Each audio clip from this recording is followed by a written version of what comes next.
upang bigyan tayo ng inspirasyon para sa ating pagdiriwang, ating pakinggan si Bishop Mario M. Manguera Jr. para sa kanyang opening remarks.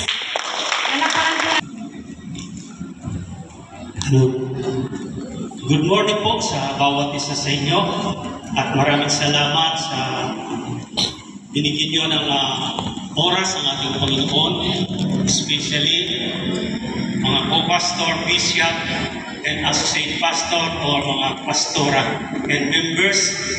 Maraming salamat sa inyong pagdalo na may pagpalay kayo lahat ng ating Panginoon. To God be the glory. Ako nga po pala si Pastor Mario Manguera ng Jesus the Resurrection Christian Church, Fort Park Ministry. To God be the glory. Katulad po ang nabanggit ni Pastor Jess, paano po nag-umpisa ang GGW? Unang-una po, nag-start po kami ng GGW dun po sa KKCI. Una po, MRCOM kami. Kasama ko po si Bishop Jose Alfonso, Pastor Blandi, Pastor Jay, at ako po ay sama-sama po kami. Sabi nga, without sacrifice, no victory. Nag-sacrifice po kami, parito sa Pampanga. Dagat lang kami ng malakas na ulan, ito po ang aming kalsada, dinadaanan namin. Ay hindi po kami tumigil.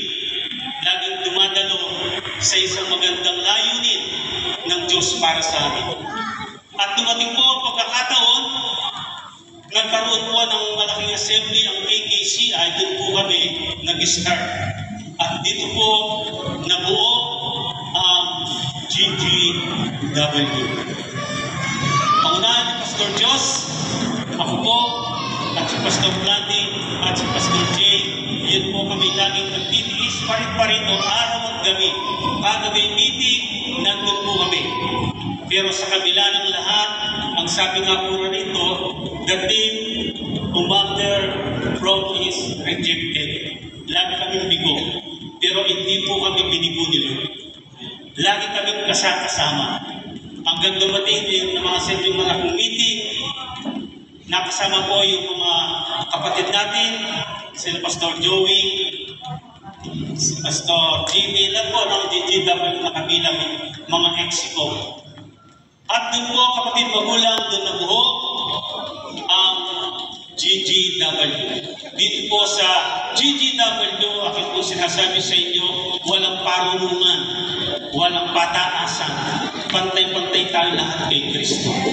Maging asawa ng mga pastor, bishop, pantay-pantay po, walang parunungan dito. Dito po mabubuo ang kapangyarihan ng Diyos sa buhay natin dahil ang pag-ibig ay nananatili sa ating mga puso. Kaya naniniwala po ako sa oras na ito, nabuo ito, sabi nga si Bishop, si Pastor, 2 years pa lang, 1 year, meron na po anniversary. Hindi po sa kalooban namin, ito ay kalooban ng ating Panginoon. Sa isang pagkakaisa ng GGW. Wala pong pondo.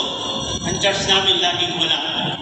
Pero po ang Diyos ay hindi kami pinababayaan. Kasi ang GGW hindi po peraan. Kung mahilig ka sa pera, hindi ka pwede sa GGW. Sa GGW, pusang bulsa mo ang lalabas.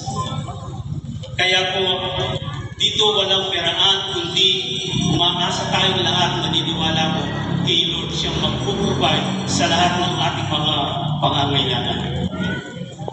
Kaya naniniwala ko,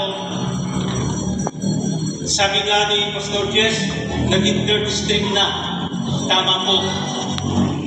3rd district ngayon, international na. Kasama na po natin ang ating guest speaker, si Ezekiel Alfonso. Kaya naniniwala ako, kapatid magulang, sabi nga ng isang pastor, hindi lang ito. Hanggang dumating ang Panginoon, mananatiling GGW na kasama si Kristo. Naniniwala po ba kayo doon? Amen. Naniniwala po tayo lahat sapagkat dito malawak po kailangan. Sabi nga kung ikaw ay lumalakad ng 1 milya, gawin mo 2 milya o yung pang-unawa mo sa kapatid mo, kung pastor mo, bishop mo, ilawakan mo ang pag-unawa mo, huwag kang matitisod. Kasi pag natisod ka, hindi ka pwede sa GGW. Kaya malawak ang pag-unawa. Minsan magbibitig kami, tagulang kami apat. Okay lang.